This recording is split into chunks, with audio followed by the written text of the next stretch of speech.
요한은 예수님에 대해서 이렇게 증언합니다. 만물이 그로 말미암아 지은 바 되었다. 이 말을 조금 풀어서 말하면 이 땅에 있는 누구도 그 무엇도 예수님과 무관하지 않다라는 이야기입니다.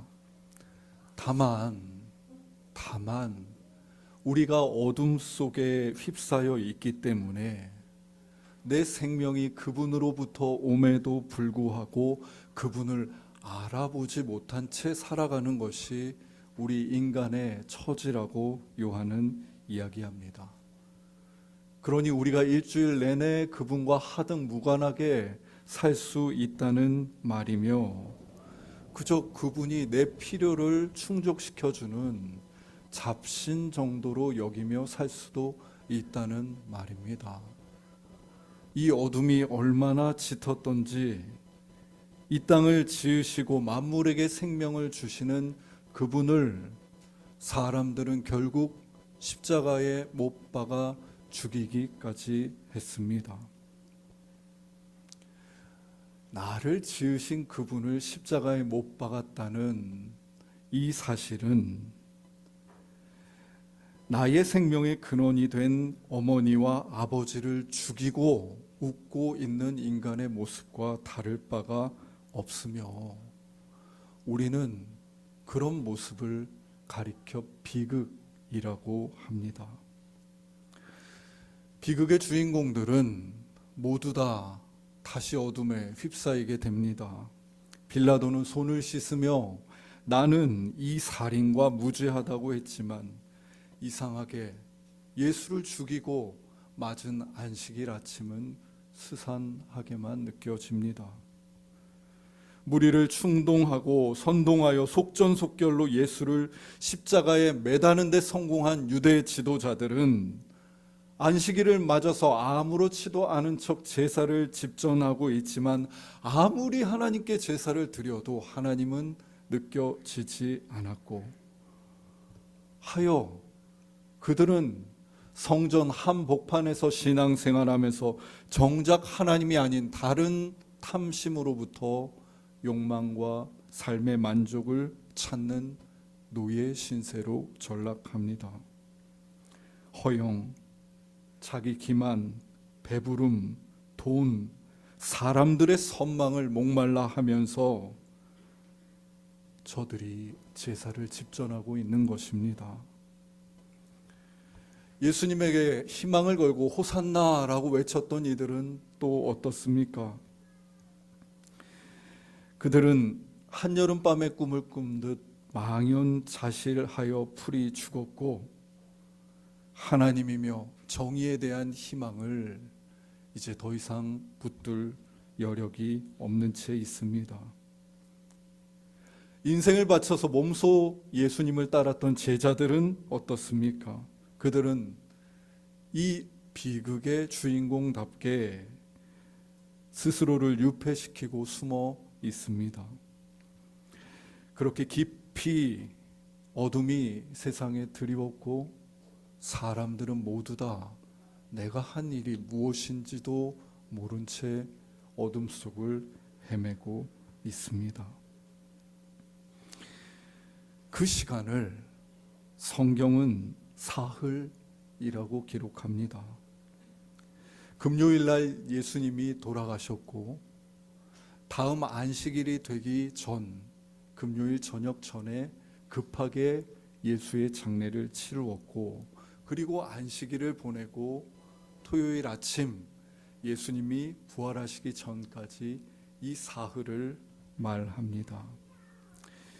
시간으로 따지자면 대략 36시간에서 40시간 정도 되는 길이입니다. 그러나 사흘이며 30시간에서 40시간 되는 이 시간에 대한 이야기는 성경을 전지적 작가 시점으로 보는 우리의 이야기입니다.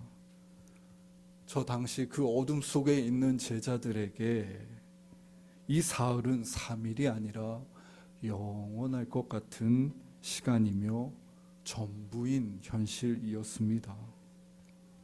제자들은 예수를 죽인 세상이 두려워서 모인 곳의 문을 모두 다 닫고 있습니다. 단지 사랑하는 스승의 상실만이 저들을 사로잡고 있었던 것은 아닙니다. 스승을 죽인 이 세상이 스승과 동일한 방식으로 나를 죽일 수 있다는 두려움이 그들을 완벽하게 옥죄고 있었습니다. 그들은 무덤에 묻힌 예수님처럼 스스로 자신들을 그 집 안에 유폐시키며 죽은 자와 같이 있습니다.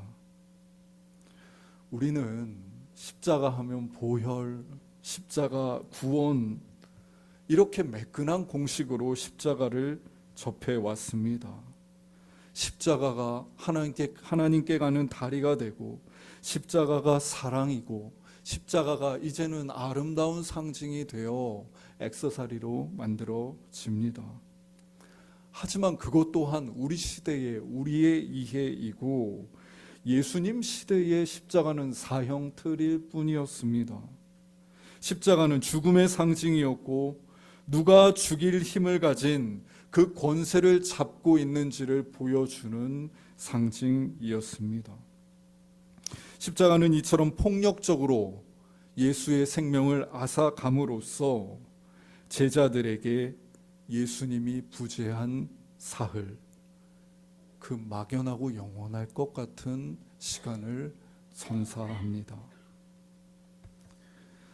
성령과 인간이 경험하는 트라우마에 대해서 연구하며 살아간 셸리 램보 교수께서는 지금 제자들이 예수님의 죽음 이후에 경험하는 그 상태가 트라우마의 경험과 무척 닮아 있다고 이야기합니다. 그는 이렇게 말합니다. 트라우마를 겪은 사람은 삶과 죽음이 어느 한쪽으로 결론 나지 않은 둘 사이의 중간 영역을 살아간다. 그 트라우마를 겪는 사건을 중심으로 그 이전의 삶으로 돌아갈 수도 없고 그 이후의 삶으로도 나아갈 수 없어서 그저 이 중간 영역에 존재하게 된다는 말입니다. 다시 말해 사흘에 갇힌 삶을 살게 된다는 이야기입니다. 성금요일에 말씀드렸습니다만 우리 시대의 고난 주간은 10년 전 세월호 사건과 무관할 수가 없습니다. 복음과 상황에 오래 인터뷰를 하신 시찬이 아버님께서 말씀하셨습니다. 저희 부모들한테는 2014년 4월 16일 이후로 시간이 멈춰져 있습니다. 그 후에 사회적으로나 주변 사람들에게는 이런저런 변화가 많이 있었던 것 같지만 저희의 마음은 아직도 거기에 묶여 있는 것 같아요.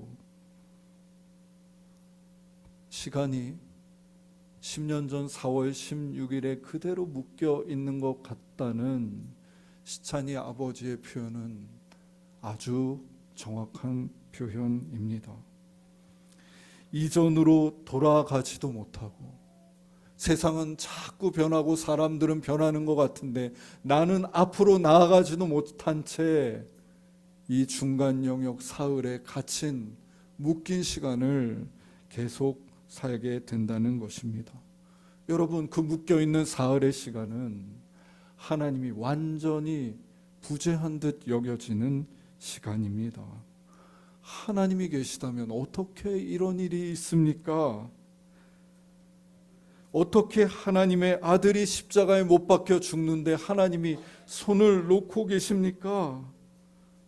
사흘의 시간 안에서 우리가 하나님에 대해서 가졌던 모든 이미지, 기대는 산산조각이 나고 우리의 신앙은 깊은 광야 한복판으로 접어들게 됩니다. 그럼에도 불구하고 하나님께서 왜 이 사흘을 허락하셨는지 알 길이 없습니다. 예수님이 부활하실 것이라면 십자가에서 죽자마자 부활하실 수도 있지 않았습니까? 그런데 왜 이 사흘 중간의 시간, 묶인 시간을 허락하셨는지 알 길이 없습니다. 그런데 그 시간에 묶였던 사람들 중 한 사람인 베드로가 부활절을 맞은 우리에게 이 묶여있는 사흘에 대한 새로운 눈길과 해석을 내어줍니다. 사도행전 10장 39절과 40절입니다. 우리는 유대인의 땅과 예루살렘에서 그가 행하신 모든 일의 증인이라. 그들이 나무에 달아 죽였으나 하나님이 사흘 만에 다시 살리사 나타내시되. 이 본문은 훗날 베드로가 이스라엘의 교회의 지도자가 되어 특별히 이방인인 고넬료 집에 가서 설교한 내용 일부입니다. 그는 이 설교에서 예수님의 생애와 죽음과 부활을 아주 간명한 언어로 소개합니다. 이 말에서 베드로는 분명히 이렇게 말합니다. 하나님이 사흘 만에 다시 예수님을 살리셨습니다. 베드로와 사람들의 입장에서 상실이고 죽음만이 가득한 것 같은 시간, 하나님이 부재한 것 같은 그 시간 속에 주님은 더 이상 일하지 않는 것 같았는데, 내가 그 시간을 지나온 한 사람으로서 돌아보건대 사실 그 시간은 하나님이 침묵하신 시간이 아니라 죽음을 깨트리시고 예수님을 다시 살리고 계신 시간이었다고 말하는 것입니다. 이사야 또한 너무도 아름다운 예언의 말씀으로 하나님이 이 사흘 동안 하신 일을 증언합니다. 이사야 25장 7절과 8절입니다. 또 이 산에서 모든 민족의 얼굴을 가린 가리개와 열방 위에 덮인 덮개를 제하시며 사망을 영원히 멸하실 것이라. 이사야는 이 사흘이 오히려 역설적으로 우리 눈을 가리고 있는 가리개와 어둠이 거두어지는 시간이라고 말합니다. 가만히 살펴보면 정말 그런 것 같습니다. 십자가의 죽음으로 예수님을 향해 투영했던 우리의 모든 바람과 기대들이 1차적인 예수님과 하나님에 대한 환상들이 모두 다 땅에 떨어졌습니다. 십자가의 예수님을 향해 우리가 드렸던 모든 기도 역시 땅에 떨어졌습니다.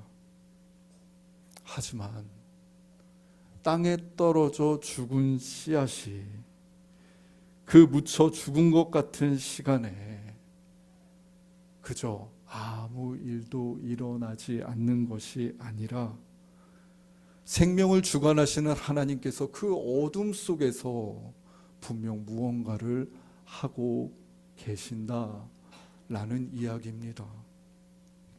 이사야는 그 어둠 속에서 하나님이 하시는 일이 죽음은 끝이라는 우리의 완고한 생각을 멸하는 일이라고, 죽음을 통과해서 보게 되는 새로운 전망이며 희망을 품게 하시려는 것이라고 말합니다. 우리는 참 역설적이게 이 사흘 어둠의 시간을 통해서 그 어둠을 지나서만 마주하게 되는 우리가 만들 수 없는 저 빛이며 희망을 부활이라고 명명합니다. 우리 입장에서 어둠만이 자욱해 보이는 사흘은 이렇게 하나님 안에서 볼 때에 비로소 부활이 잉태할 수 있는 시간이 될 수 있는 것입니다. 유대의 사상가인 아브라함 요슈아 헷셀은 이렇게 말합니다. 우리가 그 사흘의 시간에 하나님이 부재하다고 생각할 수 있지만 하나님의 부재라는 생각은 환상입니다. 우리의 감각이 우리로 하여금 하나님은 아무데도 안 계시니 찾을 수 없으니 그렇게 믿어도 좋다고 속이고 있는 것입니다. 헷셀은 우리의 1차적인 그 감각이 신뢰할 만하지 않다고 말합니다. 동의했습니다. 여러분, 우리는 지금이라도 당장에 차를 몰고 서너 시간을 달려 바다에 갈 수 있습니다. 해변에 발을 담그고 바다를 느낄 수 있습니다. 그리고 저마다 바다를 감각한 자기만의 이야기를 할 수 있습니다. 그러나 100명이 가서 그 해변에 바다를 느끼고 바다에 대한 이야기를 감각을 나눈다 한들 그들의 이야기 속의 바다는 온전한 바다일 수 없습니다. 거대한 바다를 그저 발끝으로 감각할 수밖에 없는 우리의 감각은 한없이 작고 쉽게 환상에 빠질 수 있다는 이야기입니다. 하물며 하나님께는 어떠하겠습니까? 하나님에 대한 감각 또한 마찬가지입니다. 하나님은 이런 분이다. 하나님은 저런 분이다. 이렇게 말하는 우리의 감각은 반드시 십자가 앞에서 실패하고 어두운 사흘을 맞게 됩니다. 그곳에서 죽임당하며 우리는 이제 더 이상 감각되지 않는 하나님, 내가 열심히 믿고 열심히 생각해왔던 그 하나님을 모두 잃어버린 채로 하나님은 부재한다고 말할 수도 있습니다. 헷셀은 그 순간에 그 감각을 믿어서는 안 된다고 말하는 것입니다. 그는 이어서 말합니다. 영광스러운 그분은 여전히 어디에나 계십니다. 그런데 우리가 한쪽 손바닥으로 눈을 가리고 우리의 시선을 막은 채 그분이 부재하다 없다고 말하면 안 됩니다. 부활은 이렇게 우리가 가지고 있던 이전의 감각으로부터 죽음을 경험하게 하고 그 뒤에 찾아오는 새로운 감각입니다. 예수님을 섬겨왔던 여제자들이 안식 후 첫날에 예수님의 무덤가에 가서 경험한 것도 이와 같았습니다. 그들은 사흘이라는 무척 가혹한 시간 안에 있었습니다. 그들은 당연히 인간의 죽음 이후를 상상할 수 없습니다.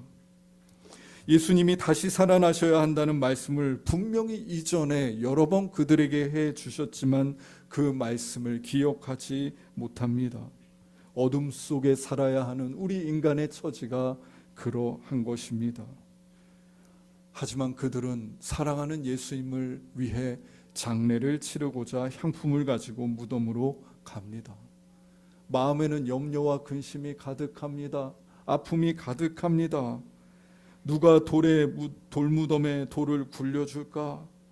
그들은 알 길도 없지만 그저 가장 어두운 곳, 예수님이 죽임당하여 누워 계신 그곳을 향해서 갑니다.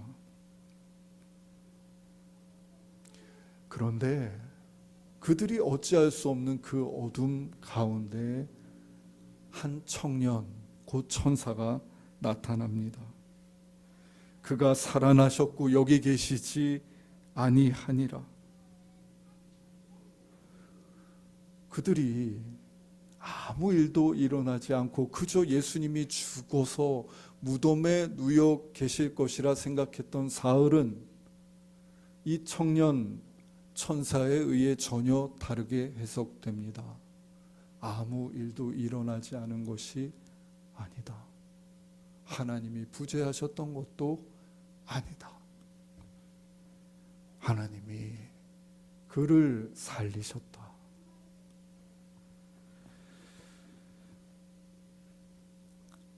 청년은 이제 그 살리신 예수님을 찾아가 이 부활의 기쁨과 신비를 마주하라고 합니다. 나의 사흘보다 더 거대한 하나님의 사흘이 있음을 깨닫고 그 하나님의 사흘에 참여해 보라고 합니다. 2주 전에 우리가 여기서 이렇게 말씀을 나누고 있을 때 아이들은 옆방에서 씨앗으로 무슨 활동을 했던 것 같습니다.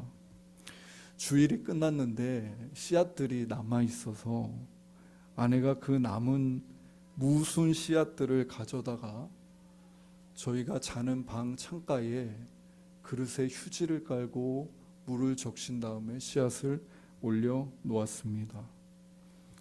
맨들맨들한 씨앗이 그저 그들끼리 혼자 있을 때에는 아무 일도 일어나지 않았습니다.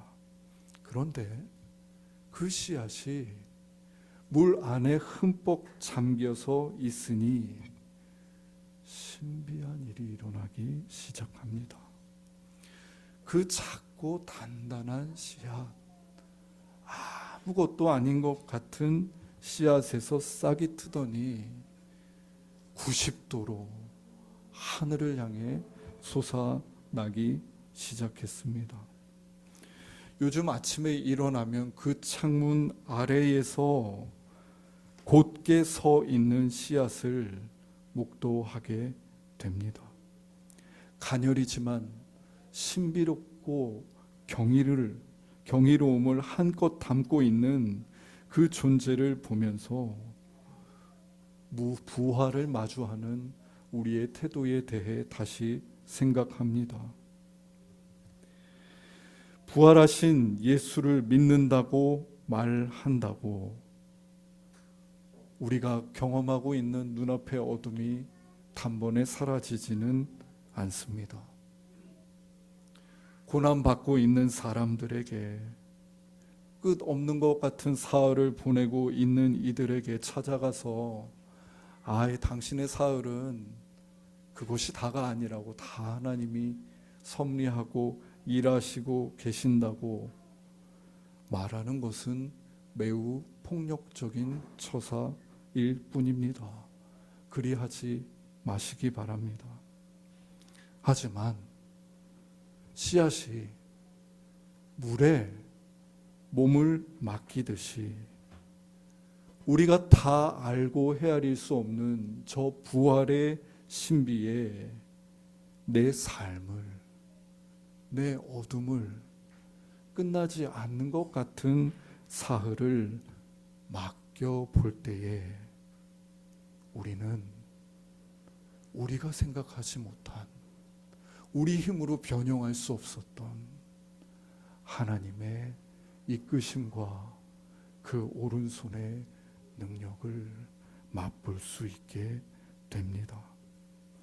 우리가 그 하나님 없이 그저 나의 사흘만을, 나의 아픔만을 붙들고 산다면 우리는 여전히 딱딱하고 작은 씨앗일 것입니다.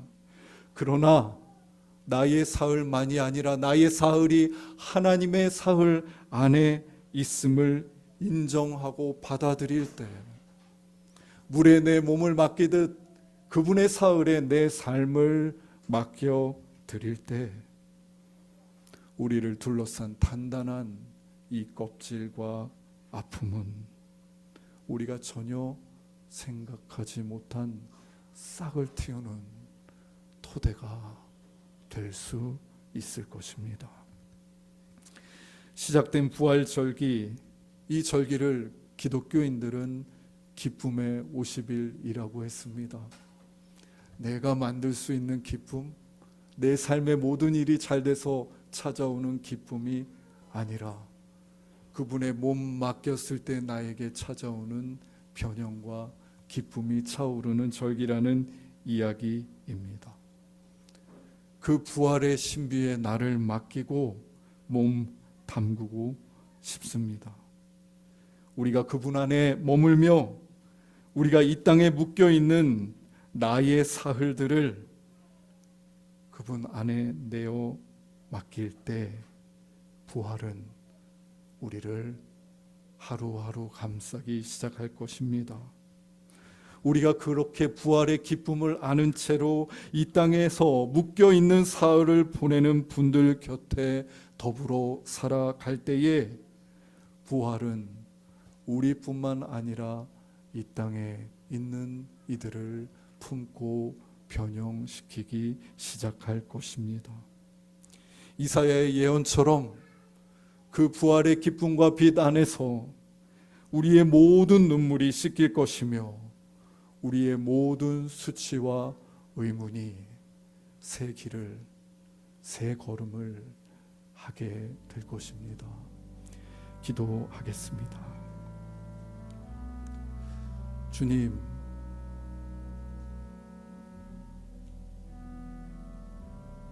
하나님이 부재한다 느껴졌던 우리의 사흘을 헤아려 봅니다. 그렇게 말하지 않더라도 하나님이 없는 듯 살았던 우리의 사흘을 헤아려 봅니다. 어둠 속에서 당신 없이 정처 없었던 우리의 날들을 주님 잘 아시지요. 주님, 우리의 모든 이 시간들을 이 시간 당신의 부활의 품에 맡기고 싶습니다. 우리가 다 이해할 수 없는 부활, 당신의 신비인 부활이지만 물에 씨앗이 몸 맡겼을 때 내가 알 수 없었던 싹을 틔우듯 우리가 당신에게 몸 맡겼을 때 내가 알 수 없는 저 부활의 신비와 기쁨을 알아차리고 누리는 은총을 우리에게 허락하여 주십시오. 더불어 주님, 우리가 이 땅에서 여전히 출구 없는 사흘을 살고 있는 이들을 기억하게 하여 주십시오. 쉽사리 말하고 판단하기보다 부활을 믿는 그리스도인으로서 우리가 알 수 없지만 여전히 하나님이 일하고 계시고 사망을 패하고 계심을 믿으며 그들 곁에 묵묵히 함께 살게 하여 주십시오. 예수님의 이름으로 기도드립니다. 아멘.